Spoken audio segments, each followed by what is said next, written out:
last week. You can boycott the NFL during the regular season.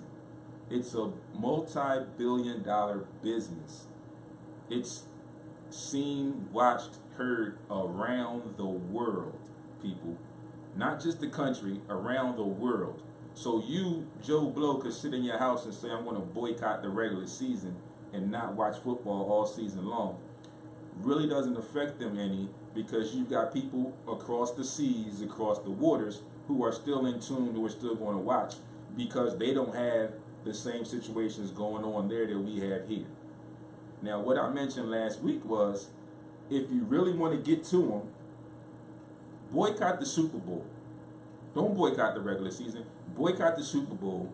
Boycott something that's going to affect them in a way that they will feel it and they will have to make some type of change.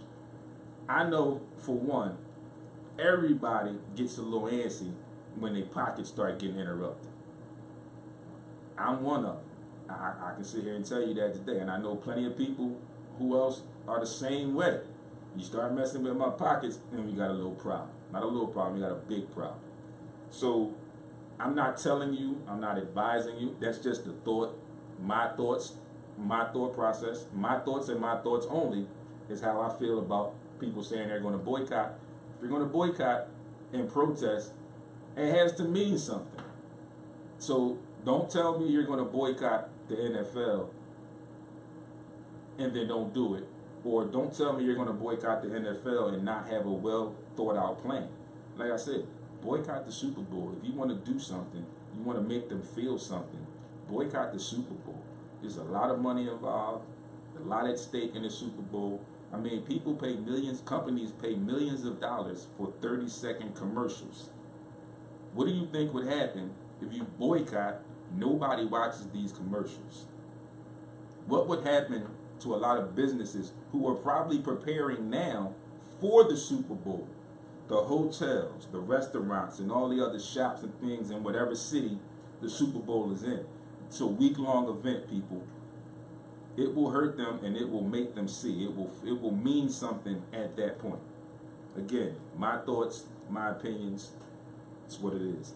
When you see the sign, your opinion is not the recipe, you can say that, but like I said, I have a platform right now too, and I'm going to express how I feel about this situation. Now, I want to say kudos to Marshawn Lynch, Beast Mode of the Oakland Raiders, and Michael Bennett of the Seattle Seahawks, who both sat down ideally and respectfully in support of Colin Kaepernick's issue during the playing of the anthem during their preseason games most recently. And again, people, I tell you, go and Google it. Everybody's talking about the national anthem, and people are, I guess, starting to see it. People are starting to use their platform, if you will. But I need a lot more people, and myself and my partner Baldy. Shout out to Baldy, who couldn't be here with me today. But him and myself, we went through this last season when this whole situation came about, and we mentioned that there are 4 verses to what they call the Star Spangled Banner now, or the national anthem. I'm going to say the Star Spangled Banner because I don't believe it's a national anthem, because it's disrespectful, it's hurtful, and it was meant. The words were truly meant. Hence the reason it's been edited and only the first verse is sung. If you don't believe me, go and Google it and you'll see there's 4 verses. Read the entire song, then get back to me and let me know how you feel after you've read it. 267-368-5328 is the number to get a hold of me right now. If you got any questions, comments, concerns, I'm here.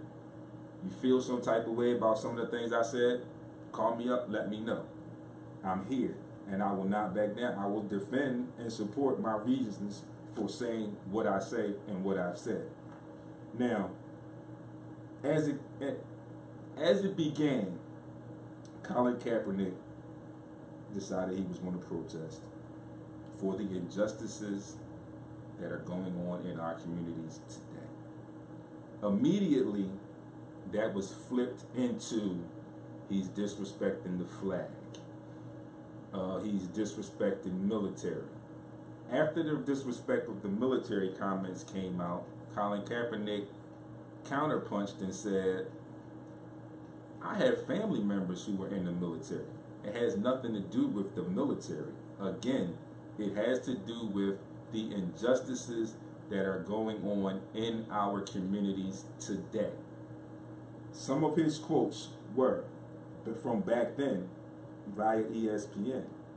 And I say, quote, I am not going to stand up to show pride in a flag for a country that oppresses black people and people of color. To me, this is bigger than football, and it would be selfish on my part to look the other way. There are bodies in the street and people getting paid leave and getting away with murder. End quote. I just read it again, and I just reiterated what I said. The injustices that are going on in our community. There are people, young black men, being shot, beaten to death by police officers, and there's no retribution for them or their families. But the police officers, like Colin Kaepernick stated, are getting, I say quote again, paid leave, and people are dying in the street. Doesn't mix, people. Doesn't sit right with me. I'm going to take a quick break.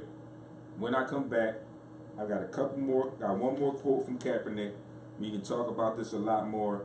There's a couple other issues I want to get to. Stay tuned, folks. You're listening to Sports Rap, Heat 100 Radio. It's your boy D. I'll be back with you in a few.